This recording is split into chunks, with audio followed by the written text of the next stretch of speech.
मला वाटतं रोहित पवार एवढे मोठे नेते नाहीत की त्यांचं भाकीत किंवा त्यांचं वक्तव्य एवढं त्या ठिकाणी गांभीर्यानं घ्यावं किंवा त्याला काही तर्क असेल असं मला वाटत नाही. कालच देवेंद्र फडणवीस साहेबांनी स्पष्टपणे त्या ठिकाणी सांगितलेलं आहे की कुणाचेच आमदार घेण्याची आमची आवश्यकता नाही. त्याचबरोबर शिंदेसाहेब असतील तर ते सहयोगी पक्ष आहेत, ते महायुतीसोबत आहेत आणि ज्या गोष्टीचा स्वयंस्पष्ट अशा प्रकारचा खुलासा झाला आहे त्याच्यावर त्या ठिकाणी वाकडे तिकडे भाष्य करून चर्चेत राहण्याचा केविलवाना प्रयत्न रोहित पवार यांचा आहे. बाकी त्यांच्या वक्तव्याला गांभीर्याने घेण्याची अजिबात आवश्यकता नाही. केंद्राचा रिपोर्ट जो आहे तो आज सभागृहात सादर करणार आहे असं त्यांचं म्हणणं आहे. केंद्राचा कोणता रिपोर्ट क्राईम रेशोचा नाही देऊ द्या ना, त्यांना तो अधिकार आहे ना. विधिमंडळाच्या सभागृहात ज्या काही माहिती उपलब्ध असेल त्या आधारे त्यांना बोलण्याचा अधिकार आहे. पहिला रिपोर्ट काय त्यांनी नीट वाचावा, फक्त मीडियात बातमी यावी एवढ्या पुरता रिपोर्ट दाखवू नये. सभागृहामध्ये ज्या पद्धतीनं विधान केलं, काल भाडोत्री मंत्री म्हणून उदय सामंत यांचा उल्लेख केला, सभागृहाच्या भाषेमध्ये अशा पद्धतीची भाषा वापरणं. मी सभागृहात होतो, मी त्याच क्षणी तात्काळ आक्षेप घेतला की एका जबाबदार मंत्र्याला किंवा कोणत्याही मंत्र्याला अशा प्रकारे उल्लेख करणं चुकीचं आहे. त्याच वेळेला मी अनिल परब यांनी माफी मागावी अशा प्रकारची अपेक्षा व्यक्त केली आणि अनिल परब यांनी दिलगिरी व्यक्त करून तो शब्द मागे घेत असल्याचं तात्काळ त्या ठिकाणी सभागृहातच सांगितलं.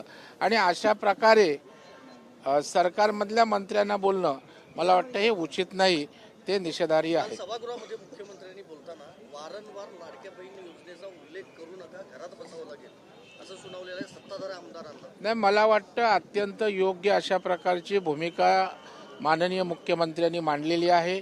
कारण कुठलीही गोष्ट झाली की लाडक्या बहिणींचा आधार द्यायचा आणि लाडक्या बहिणींना त्या विषयात आणायचं. मला वाटतं त्या विषयाचं गांभीर्य किंवा लाडक्या बहिणींच्या उत्कर्षासाठी जी योजना आहे तिचं गांभीर्य, त्याचं महत्त्व कमी होता कामा नये. त्याच्यामुळं कुठलीही योजना त्या ठिकाणी लाडक्या बहिणींशी जोडू नये अशा प्रकारचा मतितार्थ माननीय मुख्यमंत्र्यांच्या बोलण्यात होता.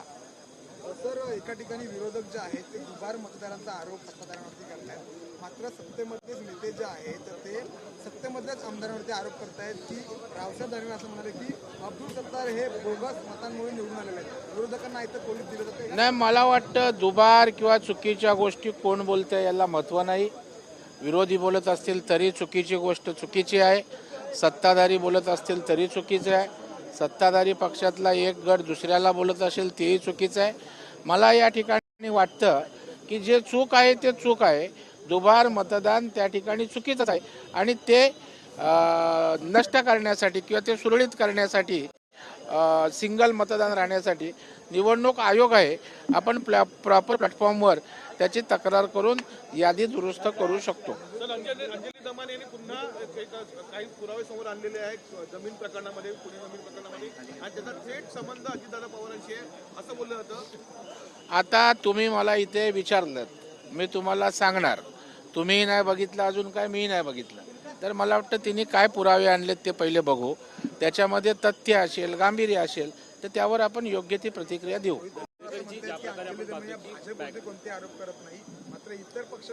हे तुमची दृष्टी झाली, तुमचा बघायचा अँगल कुठल्या पद्धतीनं आहे. त्या प्रसंगी भाजपवर पण अनेकदा अंजली दमानी यांनी त्या ठिकाणी टीका केलेली आहे. दरेकरची पैशांच्या बॅगा सापडत आहेत आणि आजही तशाच प्रकारचे काही अधिकारी PWD विभागातील असतात. वारंवार मागचे 2 दिवस संदीप देशपांडे यांनी व्हिडिओ समोर आणलेले आहेत, कसं पाहताय? मला वाटतं अजून त्या ठिकाणी जे काही पैशाच्या बॅगेचं अलिबागच्या झालं ते अजून प्रूव्ह झालेलं नाही आहे. पहिलं ती बॅग होती का, पैसे होते का, कोणाचे पैसे होते हे सिद्ध व्हायचं आहे. आणि आता आपण म्हणताय त्याप्रमाणे देशपांडे आणलं असेल तर याची पोलीस दखल घेईल, डिपार्टमेंट दखल घेईल आणि योग्य ती कारवाई त्या ठिकाणी होईल.